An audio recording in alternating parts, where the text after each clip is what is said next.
Hey, you guys, what's up? I want to talk about something really, really, really important, and it may be a driving factor behind parental estrangement. I don't know the ages of your kids.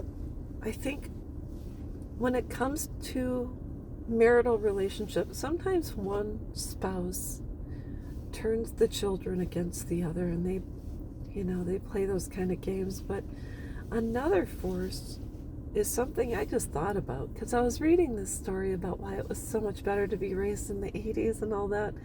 And I thought, and this is what I wrote down, prior to the internet, the only disconnect we had were the fact that we had one television. I had a radio in my room. Oh, sorry, we had one of those console radios in the living room, which was an 8-track, AM, FM, and also a record player. But up in my room, I had a record player of my own, so I could play my favorite albums and things like that. And then eventually I got a tape deck, which was really exciting, moving on to auto reverse. But anyways, the first album we received when we were young was Michael Jackson's Thriller, and we played the heck out of that one, and eventually got Van Halen, Jamie's Crying. So now I'm aging myself. But anyways, today, with the inception of the internet, which happened in my home when my daughters were, I think, 1998, 1999-ish, we got a desktop computer, and then we had the internet, which was dial-up, and you got, what was it, an hour a week or something?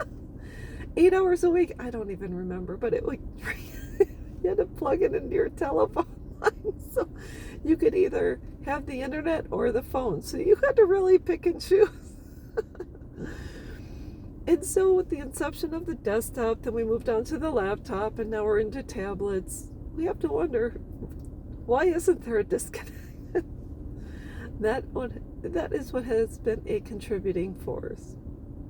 And then you move on to gaming, and my kids weren't gamers, so I can't necessarily contribute that to the equation. But there's no wonder there's a huge disconnect. When my kids were 9, 10, 11, 12, 13, we had the internet, and that was the first time you get into MSN chat rooms and things like that.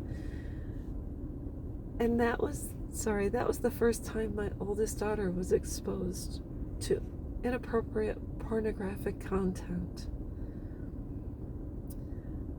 She was in a gaming chat room or an MSN chat room, and she was exposed to a boy in high school. I think my daughter was 11 or 12 at the time, and she was in a room, and the boy said he wanted to blank in her mouth, and she didn't even know what that meant. So here I am, had to come home from work, had to explain what it was, and I had to limit the internet. And so I think that can be a major driving force behind what we're going through today.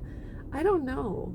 I'm not ever going to blame one thing, but I think when there's a disconnect in a family, there's many different forces behind it. And if these 20 and 30-year-olds who walk away from their parents don't realize that they can turn things around in their own homes and take the cell phones and tablets away from these babies. I see these 2, 3, and 4-year-olds with cell phones sitting in grocery carts or at the dinner table when you go out to eat. They're on their tablets.